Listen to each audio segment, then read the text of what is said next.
muy accident yi wax dëgg neex yàlla démb ak tey moom. Accident yi métti na lool bi nga xamante ni am na démb ca Koungheul am na lu toll ci 14 morts ak 10 blessés graves bu ñu sukkandikoo ci bilan bu mujj bi nga xamante ni jot nañ ko enregistré mu nekk lu métti ñi koy jooy noppeeguñu tout à l'heure également mu amaat beneen accident bi nga xamante ni. am na foofee ca Thiadiaye ci yoonu Mbour Kaolack bi def lu toll ci 4 morts ak it 8 blessés graves ab kaaru Ndiaga Ndiaye moo dérapé avant de se renverser loole sax mu ngi am ci guddeeb démb aux environs de 23 heures selon toujours les sources de Dakaractu mais lu ni mel nag jéggi dayoo lool démb gis nañ teewaayu lu tout nouveau ministre ki nga xamante ni moom moo di El Malick Ndiaye gis nañ tamit kàddu yu mu ci yëkkati ak it mesures yi nga xamante ni annoncé nañ ko mais yooyu la mesures également wulay maane dafay fekk si yeneen mesures yi nga xamante ni amoon na ci régime bi nga xamante ni ñoo fi jugee jamono ji nga xamante ni accident yi bëri woon na fi lool mu bokkoon ci mesures yi ñu annoncé woon que ni pneu yi nga xamante ne ay pneu occasion la dinañ fexe ba dootul dugg di ci même réew bokkoon ci mesures yi également oto dootuñu dawati guddi c'est vrai que mesure boobu ba tey ñi ngi koy respecté surcharge bi dañ ko doon tere li nga xamante ni moo di Versailles dañ doon wax ñu dindi ko ak it porte bagage ak yëpp mais ci oto bi nga xamante dafa def choc démb Koungheul bu ñu sukkandikoo ci ministre bi sax ne moom ni mu gisee oto bi xam na ni kon choc bi c'était inévitable parce que surcharge amoon na ci ak bagage ak yu ni mel. Comme ni nga koy waxee Penda je pense que ne après mort yi fi xewoon yëpp am na mesures yu bëri yoo xamante ne jël nañ ko yow da ngay voyager damay voyager ñu ngi ci tali bi xam nañ ne mesures yooyu respecté wuñu ko maintenant nag à qui va nu mu tëddee incomber la faute mënul nekk ñi nga xamante ne peut-être mun nañ ko imputer ñi nga xam ne ñooy jël mesures yi peut-être nag oto yooyu di daw par exemple c'est vrai que ne voilà ñun clients yi am nañ ci benn kii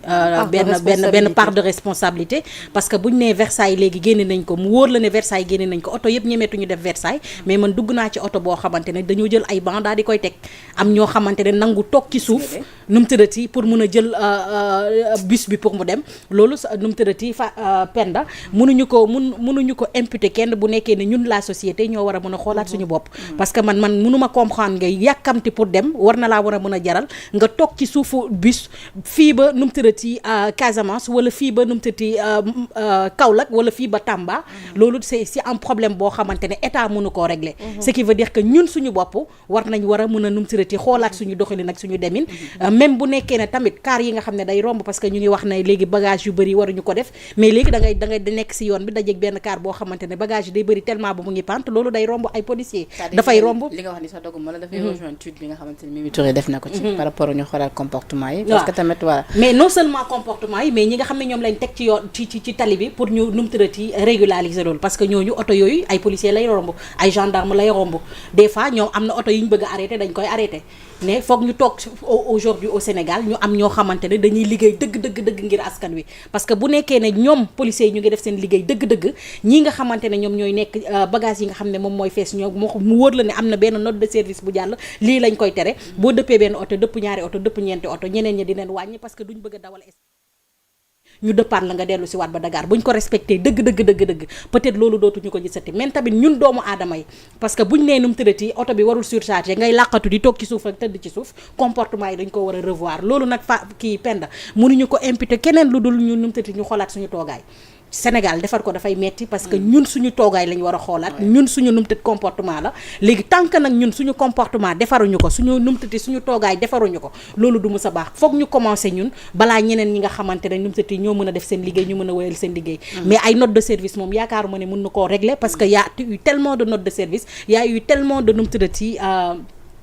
kii yi nga xamante ne ay mesures yoo xam ne jël nañ ko mais mesures yooyu ça sert à rien parce que ñi ko war a appliquer ñoo ko appliqué wul moom mooy doomu aadama yi nga xam ne ñoom ñooy dugg d'ailleurs ci oto yooyu mooy les sénégalais lambda plus nu mu tëddati les gendarmes et les policiers yi nga xamante ne ñoom ñooy toog ci nu mu tëddati mbedd mi parce que boo nangoo benn car romb daal di nu mu tëddati samp benn 1000 francs wala benn 2000 keneen ñëw romb samp 1000 francs beneen 2000 mais nit ki dafay préférer yeb bagage yu dul jeex ñu fay ko ci ay 52000 mu samp la benn 2000 benn 1000 francs romb dem yoonam parce que ñii nga xamante ne dañuy dawal déjà chauffeur seeg yooyu loolu respecté wuñu doomu aadama mais ñun doomu aadama ñoo respecté wul suñu bopp parce que boo ñëwee ci oto nga gis ne déjà dafa fees nga bëgg dugal sa bagage de lum tërati ci lum la gën a neexee l'essentiel yow na nga fay l'essentiel da ngaa yàqante na nga dem jaral la ba ngay toog ci suuf imaginel Penda ak bis man keroog dama choqué wu bis nu mu guddee ñëpp toog ci banc yow nga toog ci suuf effet accident bu amee nga war a mën a wërandal amoo fenn foo jafandu xanaa oto sax am na ay bagages yoo xam ne war ay bras yoo mën a jafandu nga mais il faudrait que les mentalités changent et que tant que mentalité changé yu mesures yi ñuy jël ak nu mu tëddati kii yi ñuy jël mënul ko amal benn njëriñ loolu nag mënuñu ko imputer kenn lu dul ñun les Sénégalais.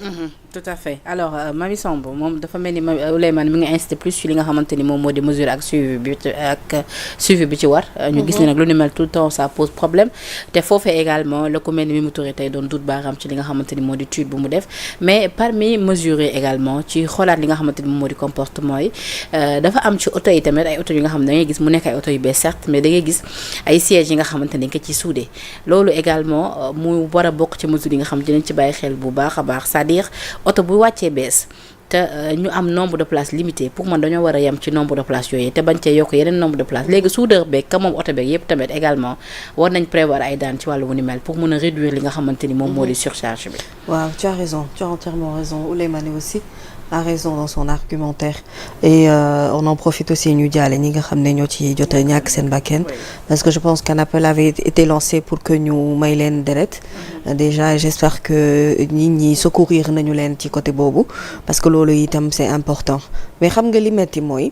malheureusement on est dans une société boo xamante ne comme le dit Ouley pour ñu jubanti ko dina jafe parce que malheureusement les mesures ñi ko fay teg ci boppam c'est-à-dire ñoom ils ne veillent pas par la suite ci application bi et loolu ça pose problème on a eu beaucoup de problèmes de mesures dans ce pays ba finalement les gens on en avait marre de toutes les mesures qui avaient été prises par rapport ak oto yi xam nga tey jii bu ñu la nee par exemple ce bus là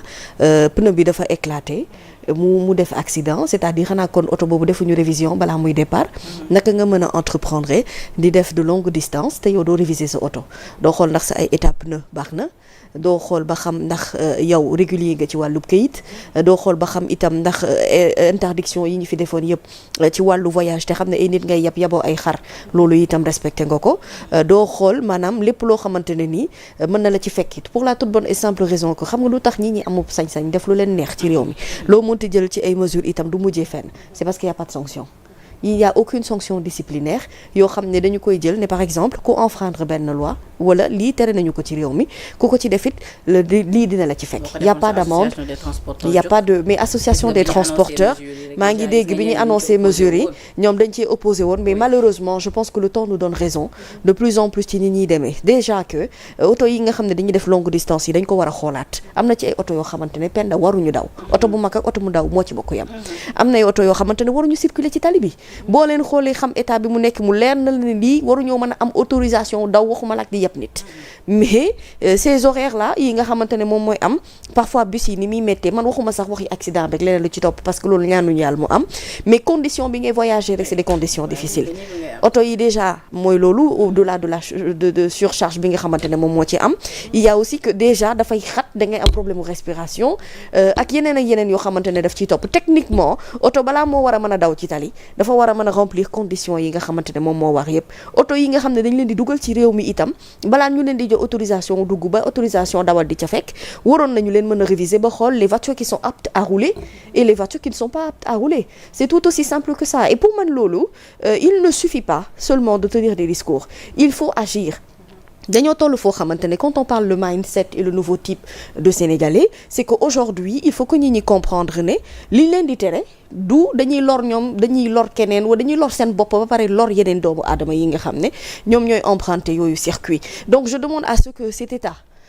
buñ leen yàlla may ba ñu toog ba nga xamante ne dëgg-dëgg mën nañu gëstu ci yenn mbir yi on a parlé ici du permis à point ce n'est pas encore possible de le faire dans un état comme le Sénégal permis à point dafa am lu mu laaj techniquement lu ko war a accompagner et infrastructure également yu ko war a mën a gunge on doit pouvoir avoir la possibilité de contrôler chaque véhicule pourquoi on ne contrôle pas ces véhicules yiy romb ay postes de police yiy romb ay frontières yi nga xamante ne maanaam dañ leen a war a mën a saytu yow ba ne la yow fan nga jógee Ndakaaru ba riir yi dem duggi beneen région. boobu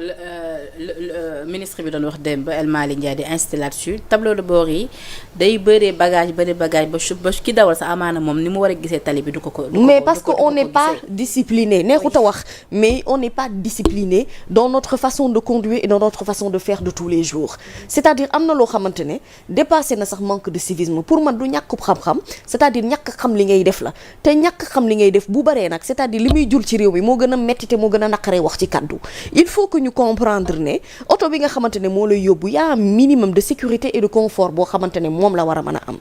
munoo yor oto mu daw bitim réew ay ati at ba jeexal takk ñoom ñemew ñu koo dawal ci seeni réew yàpp la dugalal la ko fii ñu yaakaar ne visite technique ay rang yu dul jeex la te amul benn contrôle bu sévère les postes de police yi ñuy romb il doit y avoir des checkpoints pour vérifier toutes ces grandes voitures yi nga xam ne ce sont des voitures de voyage quand il y aura des checkpoints il faudra quand même pouvoir même bu fekkente ne oto bi da nga leen di wàccee c'est-à-dire tant que defuloo mesure boo xamante ne peur bi dafay changer de camp ñoom dootuñu amul sañ-sañ de mu ngi mel ni tey ji bu bëggee tere saw mbedd ci Sénégal